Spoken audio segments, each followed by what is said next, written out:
entrevistarlo hace unos días, hoy también estuvimos aquí conversando y vamos a ver unas imágenes increíbles de alguien que tiene de mínima un coraje que está bastante encima de la media, ya vamos a ver por qué, y que además lo va a combinar con toda su expertise en materia de ciberseguridad. Así que una charla diferente. Te tiro una. Recién le pregunté, ¿cuántos años se estudia para ser buzo técnico profesional? Sumergirse a, ¿cuánto dijo? 120 metros. 120 metros de ¿Cuánto se profundidad? estudia toda la vida? Y 15, 20 años. Así que casi lo mismo que ha estudiado ciberseguridad o quizás más. Fueron en paralelo prácticamente. Las dos pasiones en paralelo y está con nosotros. Fuerte el aplauso para Alejandro Duto. Dale. Gracias. Bueno, muchísimas gracias por la presentación, muchísimas gracias por la invitación para contarles hoy un poco de lo que fue la experiencia de esta expedición que se hizo al Atolón Bikini. También para tratar de vincular un poco lo que fue la planificación de toda lo que fue la logística y las inversiones en estos gigantes hundidos con lo que tiene que ver con la ciberseguridad, ¿sí? Eso que ustedes ven ahí en la portada, por decir así, es una de las dos detonaciones que generaron la flota hundida que fuimos a explorar. Pero antes, los invito a que veamos una peli, ¿sí? Me voy a quedar callado por un par de minutos y espero que reconozcan quién es el primer personaje que aparece.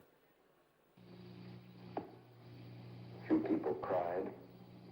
Most people were silent. Now I am become death, the destroyer of worlds. Estas son imágenes de cuando se estaba evacuando el Atolón Bikini para hacer las pruebas atómicas, ¿sí? Se pidió a toda la población del atolón que se retire, se lo denominó Operación Crossroads y tuvo mucho impacto mediático en su momento, en el año 1946. Ese señor era el rey Yuda, se llama, o se llamaba, que era el cacique de la isla. Y ahora...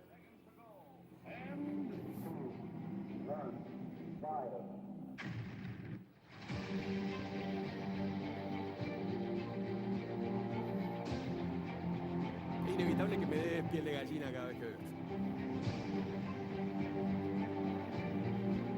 Ahí ustedes ven los barcos, ¿no?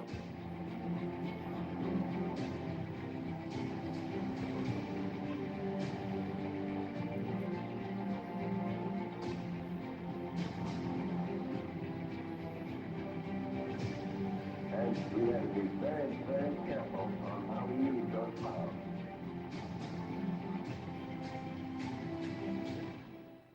But old Sarah finally goes down in the cause of science. Bueno, esta es filmación de la época, 1946. Esto fue finales de julio de 1946. Estados Unidos hace su segunda detonación nuclear en el Atolón Bikini por varios motivos que ya vamos a repasar. Entonces, volviendo a lo que va a ser la charla de hoy, es contarles lo que fue la expedición para explorar los barcos que quedaron hundidos después de esa explosión que ustedes acaban de ver y cómo trasladamos esto a nuestro mundo de la ciberseguridad. Más allá de la impecable presentación que me hicieron, tenía acá un par de palabras para presentarme para los que no me conocen, ¿sí? Tengo una suerte de personalidad dual, si se quiere. Este es el Alejandro que vive de la ciberseguridad, ¿sí? Soy director de Ingeniería de América Latina y Caribe para Tenable. Si quieren saber más de Tenable, estamos en un stand allá. Y les cuento, soy nacido en Venado Tuerto, hijo adoptivo de Córdoba y hoy en día vivo en el sur de Florida. En términos de educación, ingeniero en telecomunicaciones de la Pascal, MBA de la Católica y posgrado de MIT. Hace 20 años, como dijeron los chicos, que hago ciberseguridad. Entonces, hace ya mucho que estamos en este tema. Hemos visto mucha evolución hasta llegar hoy a la IA y demás. Y como no soy tímido, como se habrán dado cuenta, los que me conocen saben que no soy tímido, me he dedicado mucho a ser vocero y evangelizador de las compañías, de las organizaciones a las cuales he representado.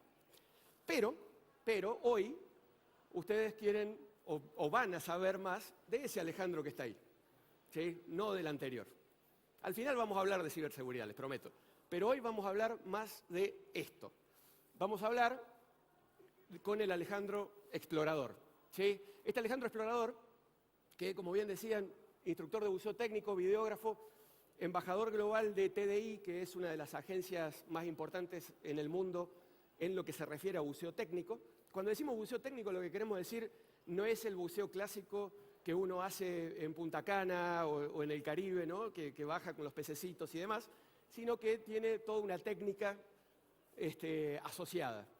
Y tengo el honor de ser el primer argentino que buceó esa flota de barcos que ustedes acaban de ver, que está hundida. Esto fue hace un año aproximadamente y fue levantado por medios nacionales en su momento, lo que llevó a que esto tomara una dimensión que para mí no estaba en los planes, ¿no? Entonces, bien, vamos a hablar un poco de lo que les tengo preparado para hoy, que espero que sea de su interés. Vamos a empezar hablando de la operación Crossroads, es decir, por qué se hicieron estas pruebas atómicas en el medio de la nada, cuáles fueron los factores históricos que llevaron a esto, y vamos a hablar de la flota en sí y de su importancia. Hay algunos barcos que les voy a contar rápidamente de qué se tratan, pero que tienen una importancia histórica gigante. Vamos a hablar de lo que fue la logística para llegar hasta allá, ¿sí? En sí mismo llegar a un lugar que fue destinado a pruebas atómicas, como se pueden imaginar, no es algo sencillo, no es trivial, no es ir al aeropuerto y comprar un ticket de avión para ir a un lugar donde hicieron pruebas atómicas. Entonces, les voy a contar la logística del viaje, les voy a contar de lo que fue la planificación, cómo llevamos hasta allá, cómo llegamos. Y la segunda gran parte es, ok, una vez que estamos allá, ¿cómo se exploran estos gigantes hundidos? ¿Sí? ¿Cómo se hacen las inmersiones? Luego, a estos dos puntos los vamos a unir en un paralelo con la planificación preventiva de ciberseguridad. Y un último punto que es muy importante, porque esa imagen que ustedes ven al costado tranquilamente, o lo deben estar pensando, me dicen, eso está hecho con inteligencia artificial.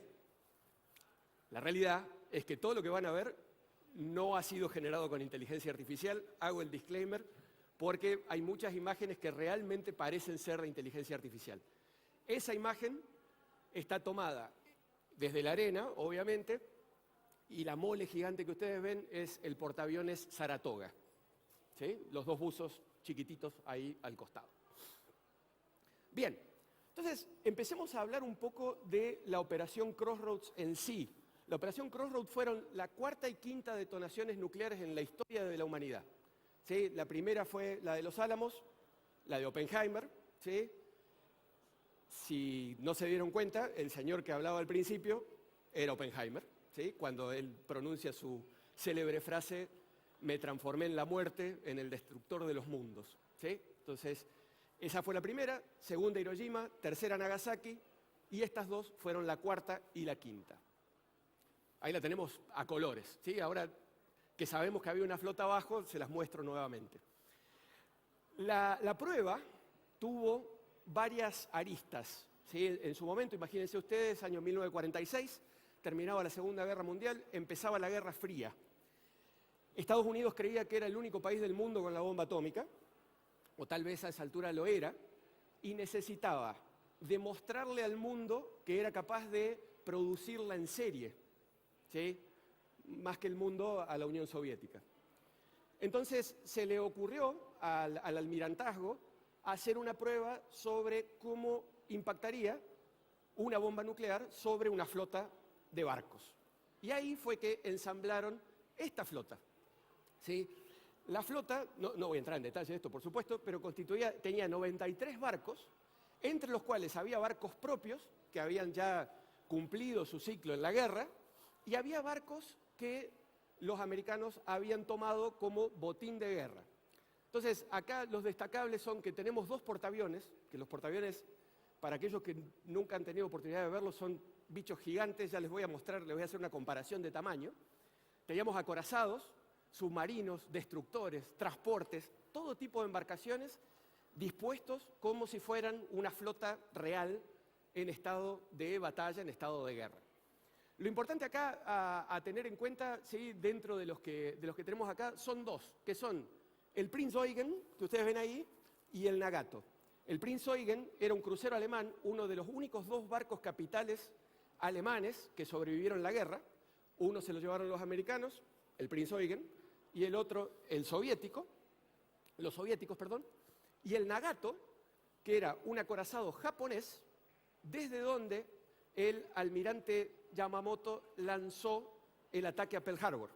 Es decir, desde ese barco se lanza el ataque a Pearl Harbor. Entonces, para los americanos, los dos barcos tenían mucho interés y mucho significado si los terminaban hundiendo.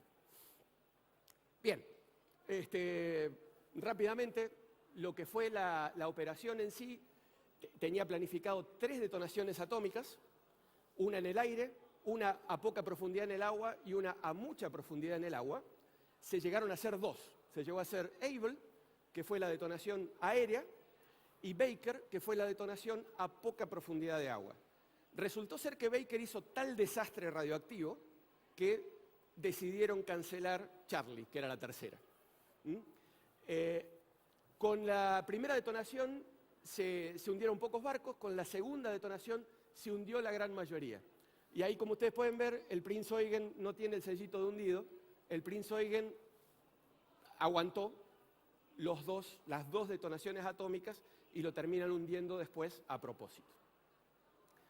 Entonces, en aquel mundo había muchísima, una revolución muy grande, ¿sí? Se pensaba que la energía atómica iba a cambiar el mundo, lo cambió, pero que iba a ser la energía del futuro. Fíjense ustedes, hasta había panfletos religiosos, ¿sí?, agradeciendo la bomba atómica.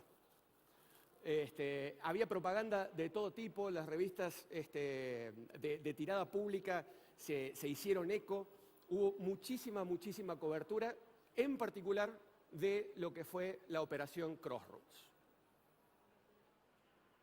Bien, entonces ahora hablemos un poco de la expedición, hecha la introducción de lo que fue la operación.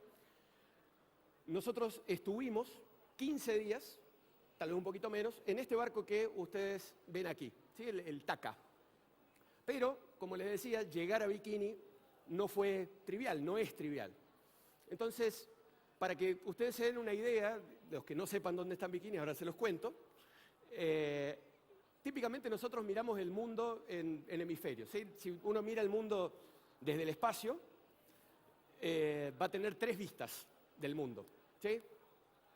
Y lo que a los terraplanistas les confieso que esto no aplica para ustedes, me imagino que no hay ninguno acá igual, pero vemos este hemisferio es el que típicamente vemos, ¿sí?, donde está América, tenemos el otro hemisferio donde está Europa, Asia, pero hay un hemisferio de estos tercios que rara vez vemos, ¿sí? Esta es una vista del mundo desde el espacio.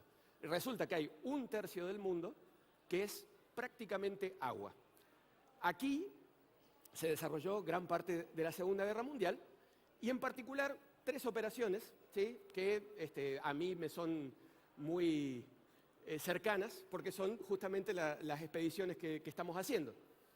La de Operación Crossroads en Bikini, ese punto les marca dónde está el atolón Bikini, ¿sí?, literal en el medio de la nada. Ahora hace 15 días llegué de donde sucedió la Operación Hailstone, la Operación Granizo, que fue donde Estados Unidos vengó Pearl Harbor, ¿sí? Entonces hay toda una flota japonesa hundida ahí. Y el año que viene me toca ir a el lugar donde fue la Operación Watchover, que es Guadalcanal. Para aquellos que no conocen Guadalcanal, es el homónimo del día D, pero en el Pacífico, ¿no? Entonces, ¿cómo llegamos a estos lugares? Ahora vamos a un planiferio un poco más conocido, ¿sí?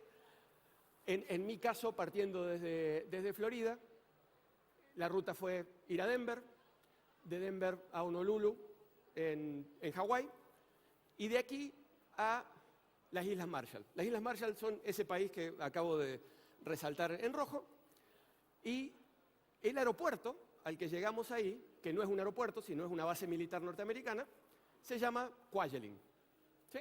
Ahora vamos a hablar un poquito de Kwajalein.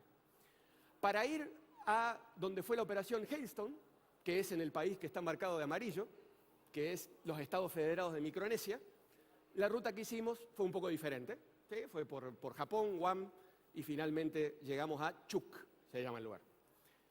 Y todavía no está definida la ruta para el año que viene para ir a las Islas Salomón, que es la operación Watchdog. Bien, vamos a hablar en específico de lo que nos llevó a llegar a Kwajalein. Y de vuelta, Kwajalein es un punto intermedio, ¿no? Para llegar desde Miami a Kwajalein fue un total de 42 horas. Más que nada porque en Honolulu hay que esperar unos vuelos especiales que hace United, que son, que van a todas las islas que quedaron como dependencia de los norteamericanos o quedaron dependiendo de los norteamericanos después de la guerra. Es decir, no es un vuelo de línea tradicional. Entonces ahí tuvimos que esperar medio día. 42 horas hasta acá. De todas maneras, no es una gran cosa. El tema empieza después. Con esto, como les decía, llegamos a las Islas Marshall. Las Islas Marshall, en total, el país entero, tiene 42.000 habitantes y es un conjunto de 25 atolones y 5 islas. Los atolones son islas volcánicas, de arrecife volcánico, que se forman cuando justamente el volcán hace erupción y la corona del volcán es lo que queda por encima del agua, ¿no? Entonces, como ustedes ven, son todos como circulitos, ¿no? O con esas formas. Esos son coronas de volcanes que quedaron encima del agua. Entonces, este país está formado por 29 de esos, 24 están habitados, y 5 islas. Nosotros llegamos a Kwajalein, que es el círculo que está ahí abajo, y teníamos que ir hasta Bikini. Llegamos a Kwajalein y tuvimos que pasar 2 días en Kwajalein, en el super resort que ustedes ven ahí, ¿sí? La localidad se llama Ibai y es un lugar que créanme que si nosotros en Argentina creemos que estamos en el tercer mundo, no tenemos idea de lo que es el tercer mundo. Eso es una pobreza, una situación muy, muy precaria, ¿sí? Y bueno, el hotel es una posada que normalmente la usan misioneros, para que ustedes se den una idea, ¿no? Entonces, estuvimos 2 días ahí mientras esperábamos que llegue el barco, el Taka, ese que ustedes vieron, desde los Estados Federados de Micronesia hacia Kwajalein para llevarnos a Bikini. Fueron 2 días esperando ahí. Y después fueron 30 horas de esto, que si se marean viéndolo es la intención. ¿Sí? ¿Por qué? Porque fueron 30 horas de navegar por el Pacífico a mar abierto hacia un lugar que obviamente está totalmente deshabitado. Es decir, cuando salimos de Kwajalein, de ese lugar sumamente precario que les comento, estábamos abandonando el último punto de civilización que nos quedaba en el camino. Bien, el tiempo total para llegar a Bikini fueron 120 horas, o 5 días en total. Y acá hay un resumen de lo que fue la planificación y logística para llegar hasta allá, ¿sí? Como les digo, esto no es un viaje turístico, entonces tuvimos que planificar qué barco nos iba a llevar, hacer una contratación de ese barco que estaba en otro país, lo tuvimos que mover al país en cuestión, a las Islas Marshall.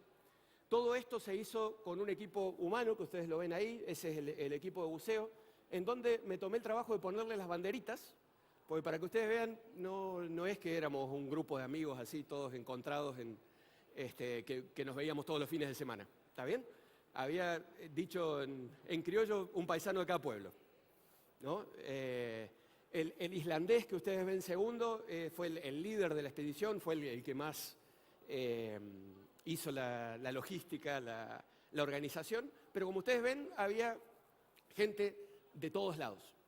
Esto es muy importante, ¿por qué? Porque para hacer el tipo de buceo que hicimos, que ya se los voy a contar, hace falta gente muy idónea, ¿sí? No es simplemente juntarte con amigos y terminar yendo a bucear. El equipo de buceo, ¿sí? ¿Qué equipo de buceo íbamos a usar? La parte técnica, la parte qué equipamiento íbamos a usar. Estos buceos se hacen con algo que se llama recirculador. El recirculador lo que nos permite es reutilizar, ¿sí?, el aire que estamos respirando, el gas que estamos respirando. Es decir, lo que exhalamos vuelve al sistema, se vuelve a mezclar, se le agrega oxígeno y vuelve a nuestros pulmones. Esta recirculación permite que haya mucha cantidad que aumente el tiempo en el que vamos a poder estar bajo el agua. Y después aparecen cosas muy básicas, pero había que tenerlas en cuenta. Una vez más, estábamos a 30 horas de la civilización y íbamos a estar 15 días embarcados. Entonces, cuestiones básicas como comida e higiene, el agua que íbamos a tomar, cada cuánto nos vamos a bañar, que el agua que usamos para bañarnos escaseaba también. Primeros auxilios, ¿qué pasa si alguien tiene algún accidente, digamos, menor? Planes de evacuación, si alguien tiene un accidente mayor, hay que irse, hay que volver. Y estamos a 30 horas, una vez más. Entonces, había un plan de evacuación muy específico, muy detallado, si sucedía algo. El tema de la radiación, ¿sí? La radiación, después de 20 años de pruebas atómicas, hay radiación, ¿sí? Entonces, se hace todo el estudio. El cuento corto es que radiación en el agua no hay, por tema de corrientes, vientos y demás, pero en las islas sí. Ya vamos a hablar bien de eso. Entonces, fíjense ustedes que toda esta planificación logística no es algo que se pueda tomar a la ligera. Y, en particular, a nosotros nos llevó algo así como 2 años y medio poner todos los puntos sobre las IES y las rayitas sobre las T. Esto vamos a llevarlo, ¿sí? Insisto, no hay inteligencia artificial acá, les prometo que no. Vamos a llevarlo a la ciberseguridad, ¿sí? Vamos a hablar un poco de ciberseguridad ahora. Todos los puntos que les acabo de contar tienen un paralelo muy interesante, una analogía bien interesante con las redes de las organizaciones. Tienen un paralelo bien interesante con lo que las organizaciones necesitan.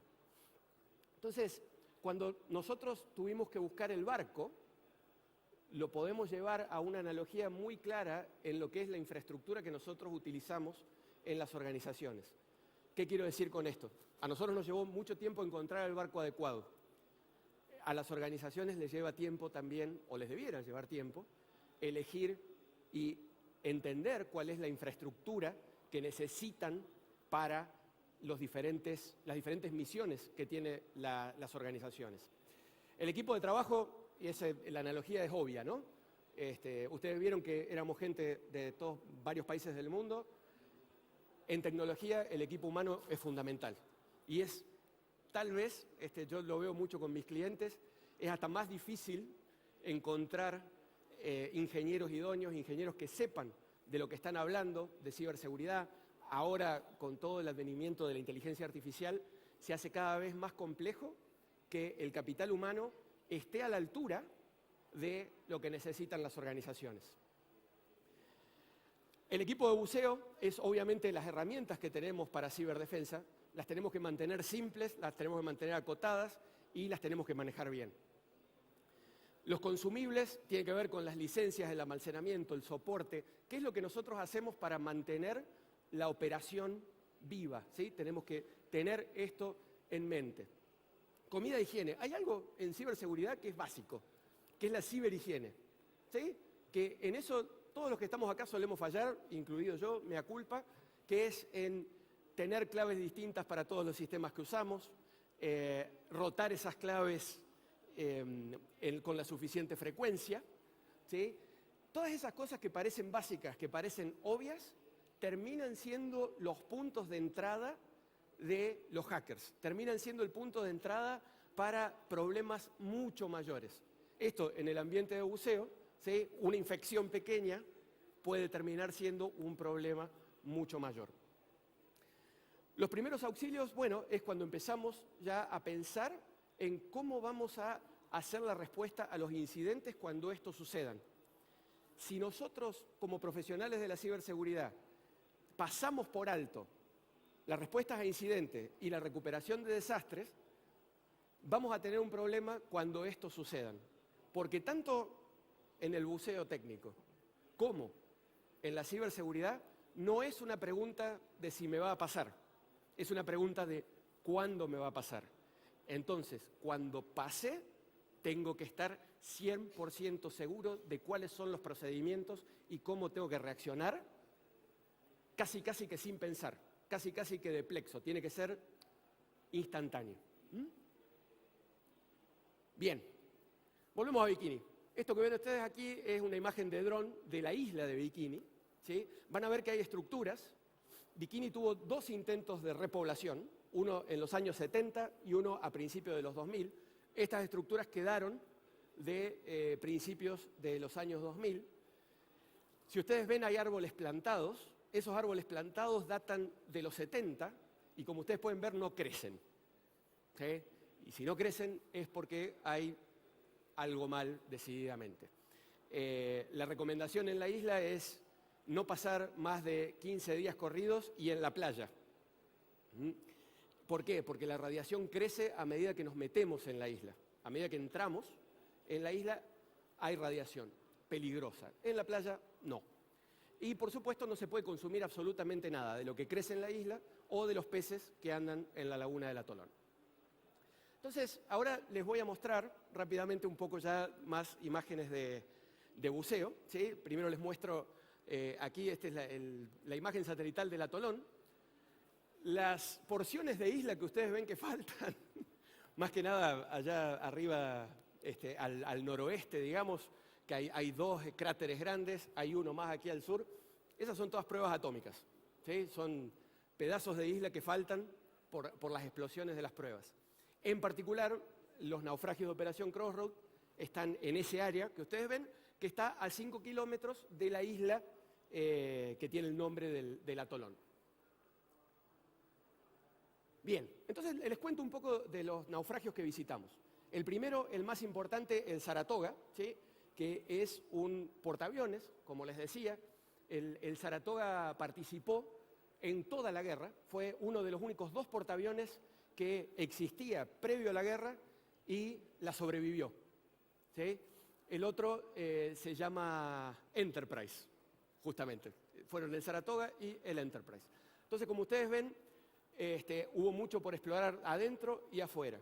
El Nagato, que el Nagato tiene la particularidad, como les decía, de que el almirante Isoroku Yamamoto lo utilizó como barco de bandera y fue desde ahí donde lanzó el ataque a Pearl Harbor.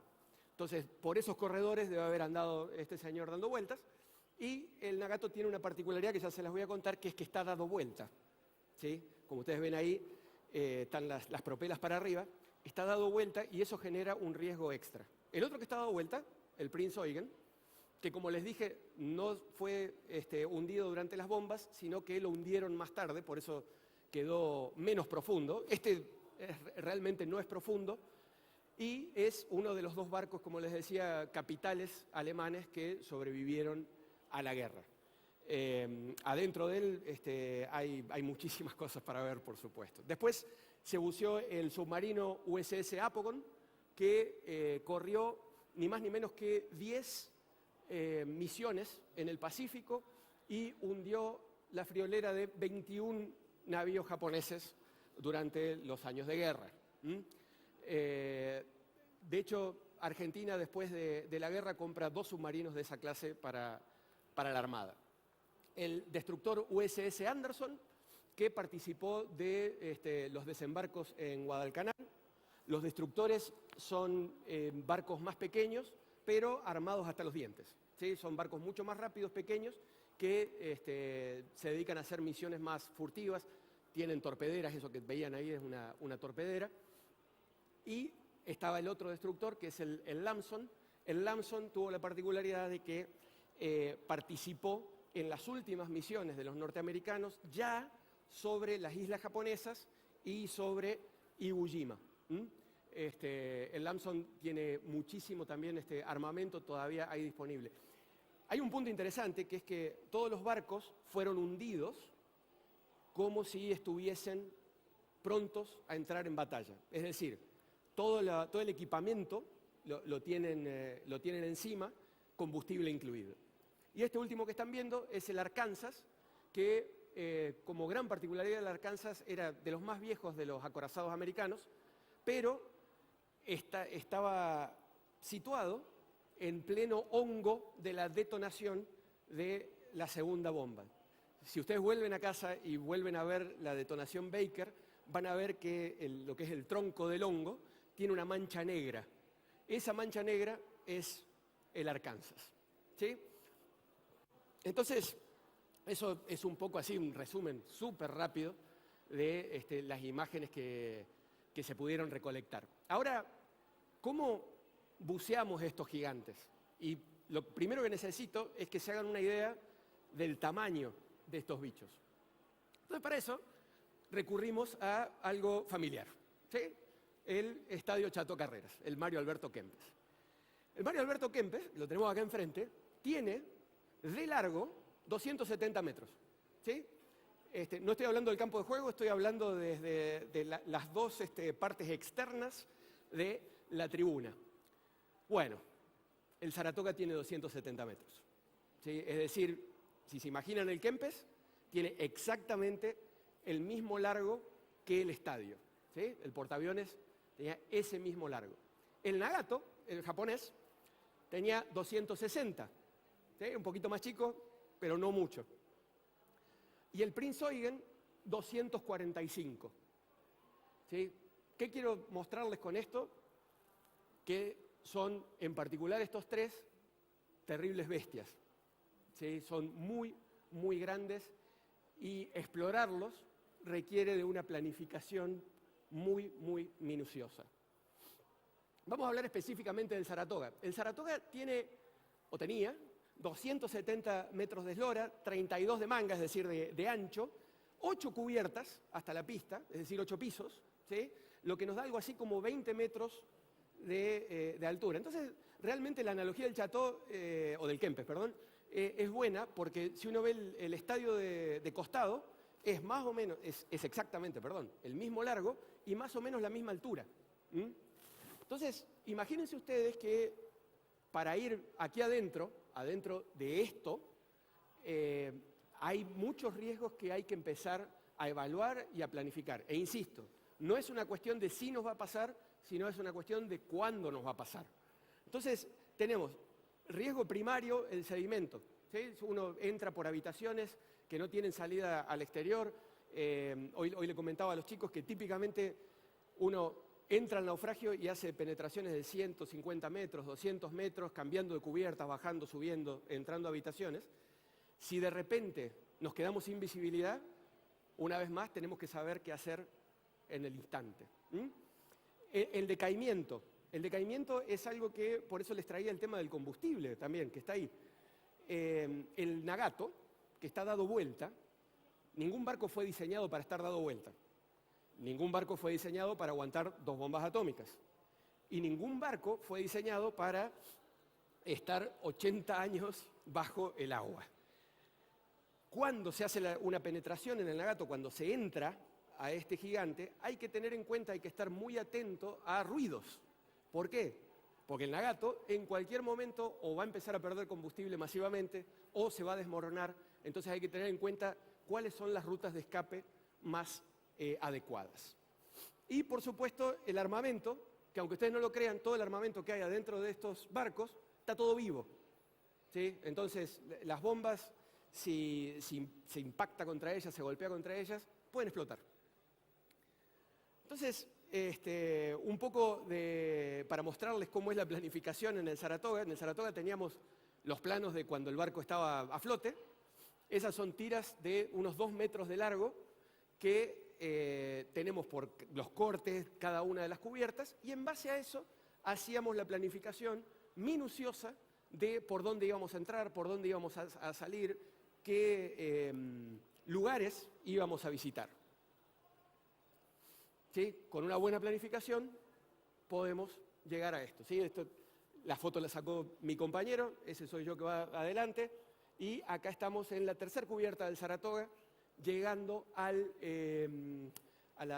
los dormitorios del almirante. ¿Sí? Bien. Entonces, hablemos de la planificación. La planificación de las inmersiones, ¿sí? Ya ahora tiene una nueva faceta. Ya estamos ahí, ¿cómo buceamos estos gigantes? Lo primero son los gases. Aunque les parezca trivial, tenemos que decidir qué vamos a respirar. ¿Sí? Dependiendo de la profundidad, el gas va a cambiar.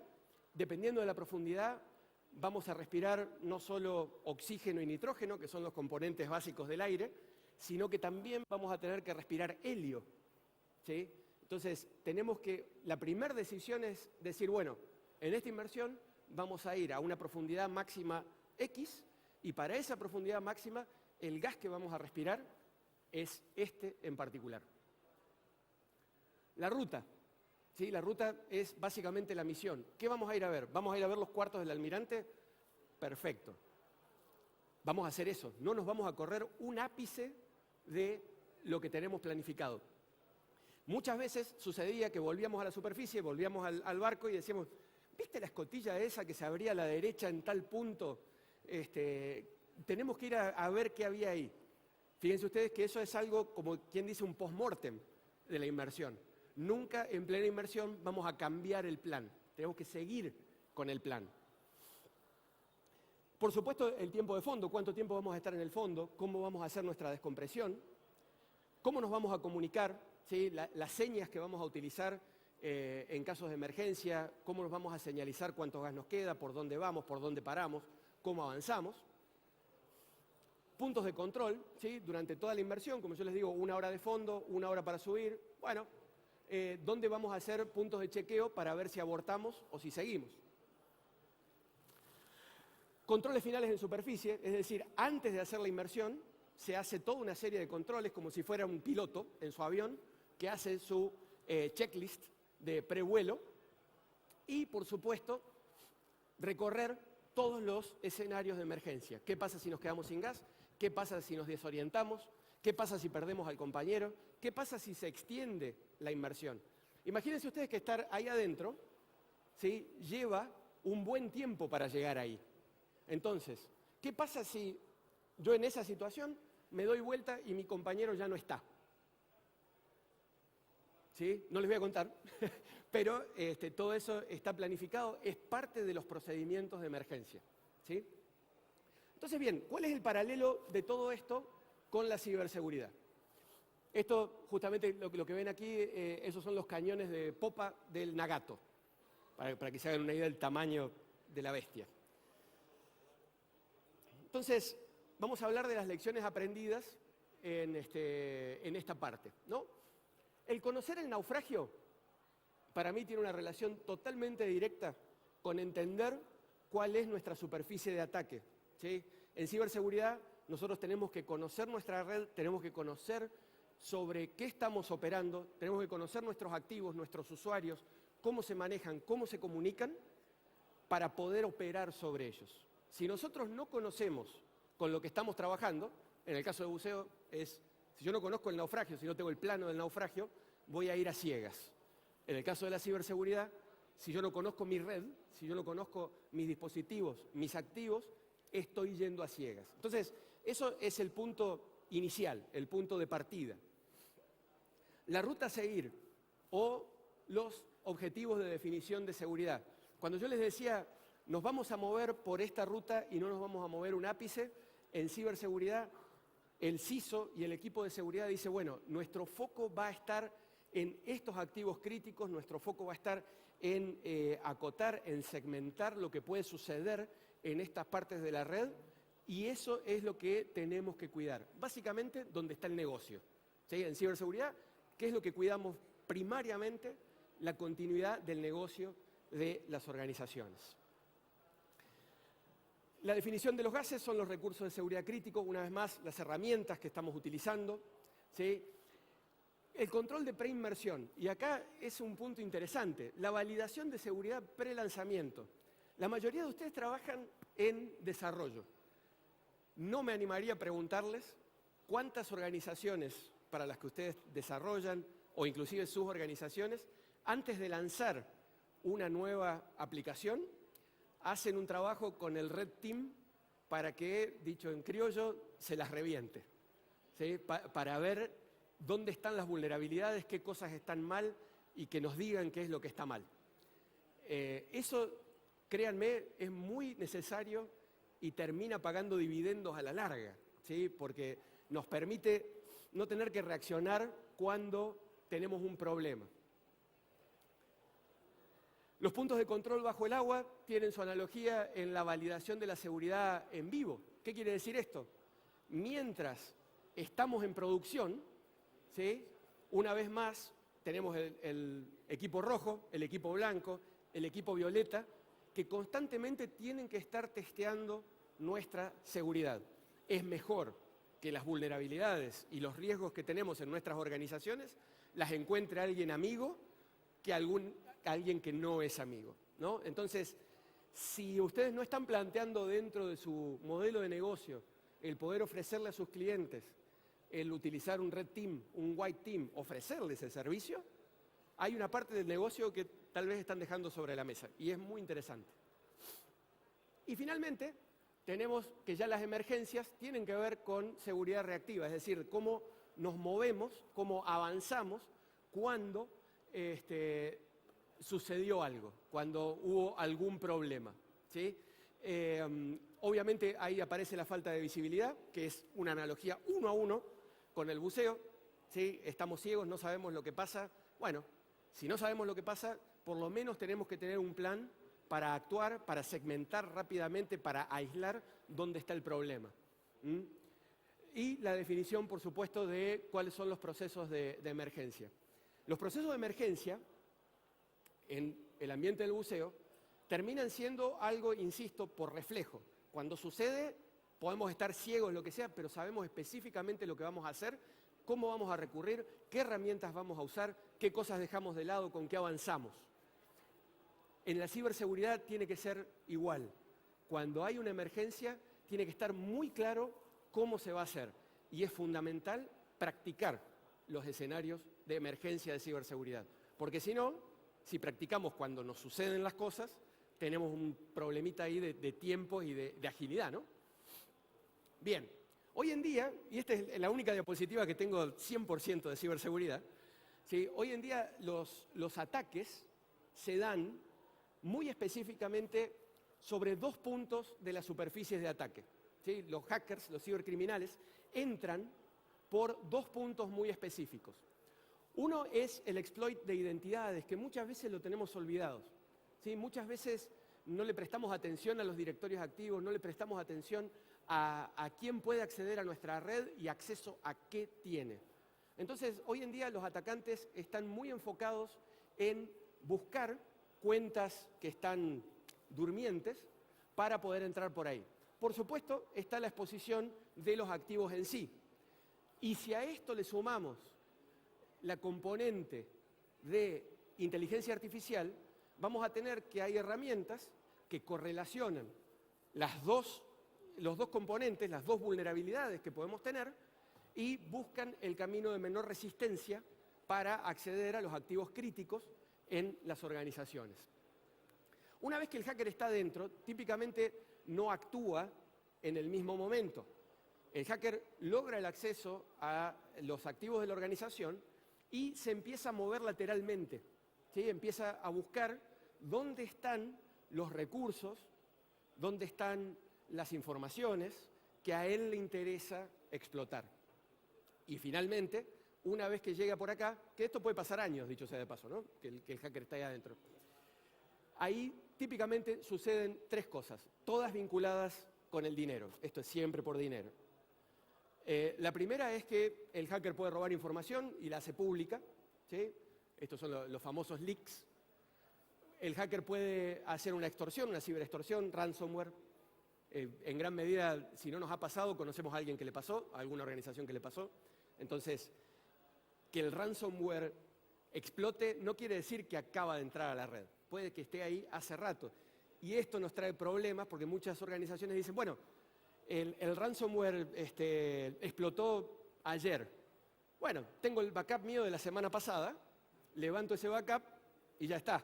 La respuesta es no, porque la semana pasada probablemente el ransomware ya estaba en la infraestructura, ¿no?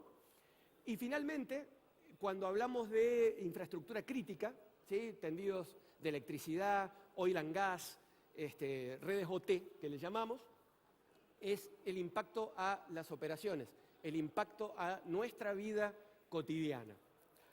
Todo esto que les digo, a su vez, lo tenemos que pensar como si la superficie de ataque fuese múltiple o extendida. Tenemos desde la nube a aplicaciones internas, aplicaciones externas, OT y la IT corporativa. Entonces, hoy en día necesitamos, así como al Saratoga lo necesitamos entender de punta a punta, necesitamos entender qué armamento tenía, cómo lo usaba, dónde está ubicado y demás, acá tenemos que entender las organizaciones, o nuestras, o a las que les proveemos, dónde están los puntos débiles, dónde están los puntos de entrada, cuál es la superficie de ataque total, por dónde pueden entrar. Es de fundamental importancia ver a la superficie de ataque como un todo. Bien, y ya vamos terminando. Una vez más hago la aclaración porque me veo en la obligación de decirles esto no es con inteligencia artificial. Vamos volviendo a la superficie y recapitulando.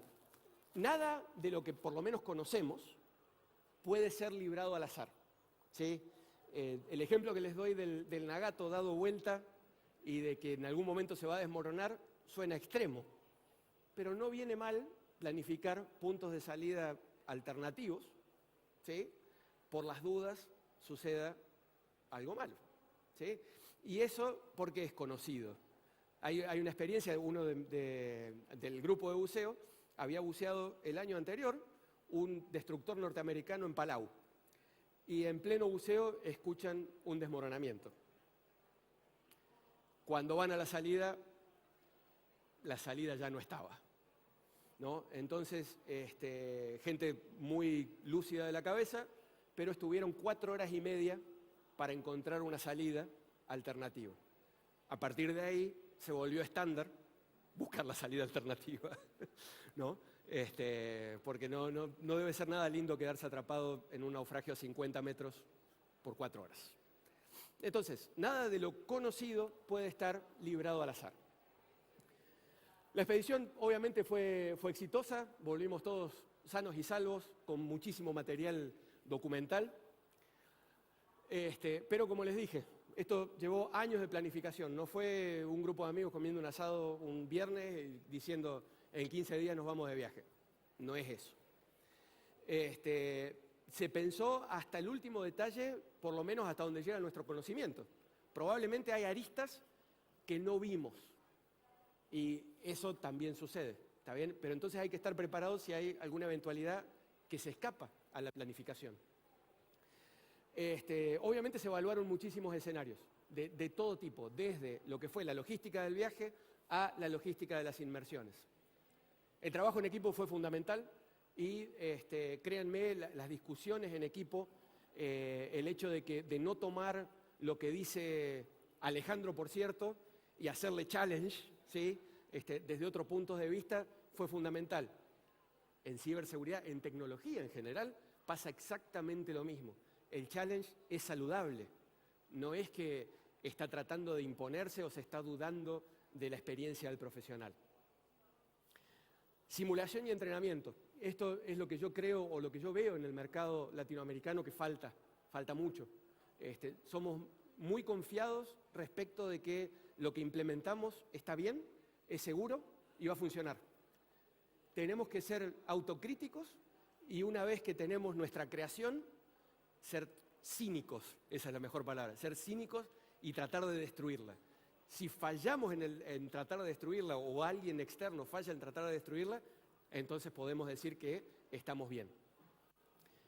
La redundancia del monitoreo. Esto no hablé demasiado, pero imagínense ustedes que todos los sistemas que teníamos para bucear y los sistemas del barco eran todos redundantes, ¿sí? No nos podíamos quedar a 30 horas de la civilización sin los motores del barco funcionando, o sin oxígeno para respirar, o sin helio para poner en las mezclas.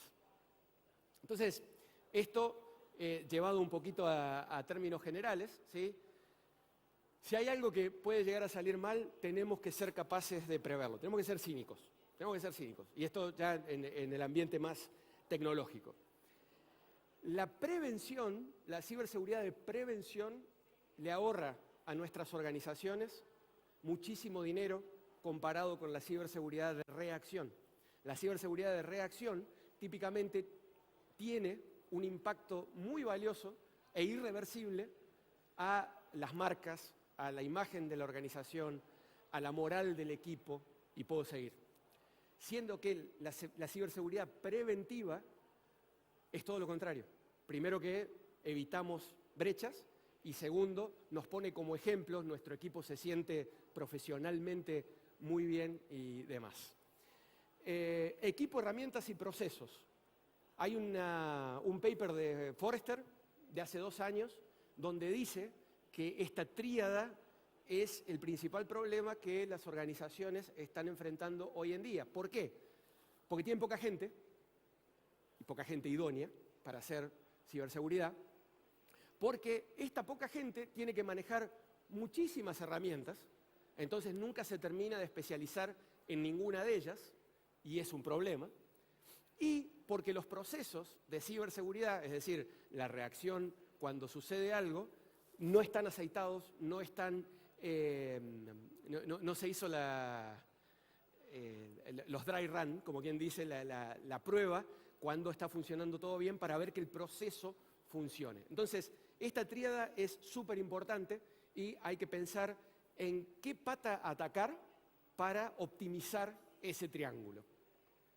El monitoreo constante es fundamental. En nuestras organizaciones, si hacemos un relevamiento, si hacemos un assessment una vez al mes, bueno, una vez al mes tenemos una foto, pero rápidamente nos quedamos en el pasado, ¿sí? Entonces, toda herramienta de seguridad tiene que estar constantemente monitoreando para nosotros tener la última información. Esto con la IA es aún más importante.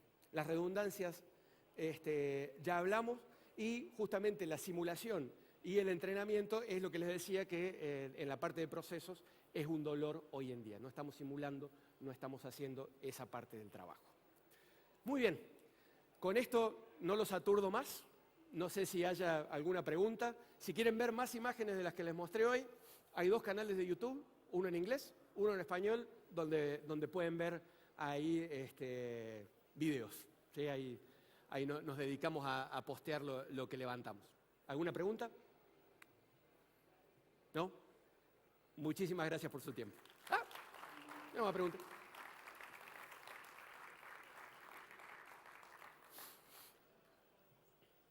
Hola, ¿qué ¿Qué tal? tal? ¿Cómo estás, Alejandro?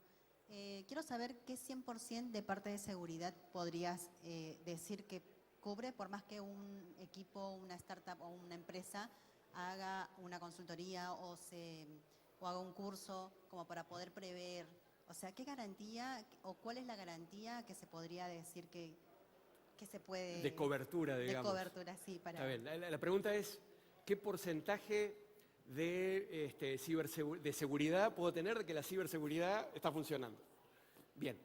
A ver, obviamente el 100% nunca va a ser, ¿sí? Porque hay muchos escenarios que son imprevisibles.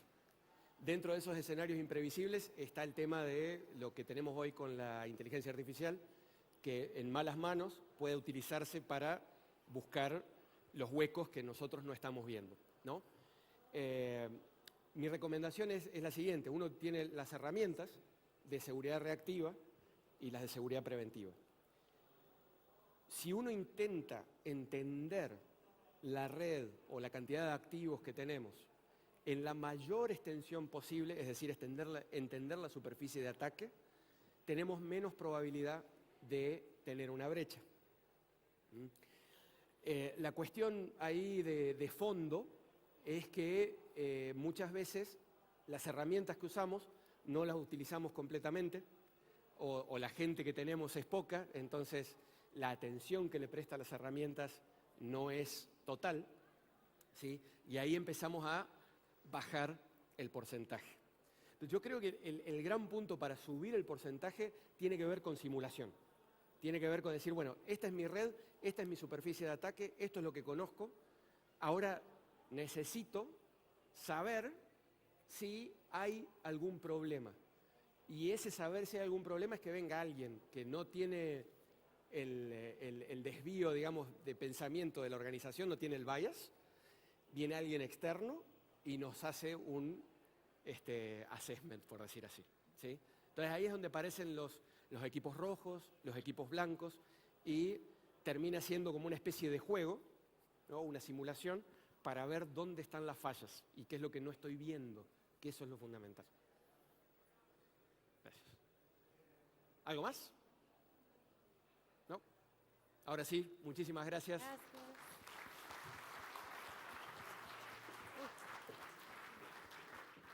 Espectacular, Alejandro Duto. Muchísimas gracias a los dos, Alejandro Duto, Muy al bueno, buceo, al buceador gracias. y al experto en ciberseguridad. Pues la verdad que hemos tenido aquí un hombre con personalidades múltiples. No, apasionante Muy y un capo en interesante. esto es storytelling, ir contando una historia. Totalmente.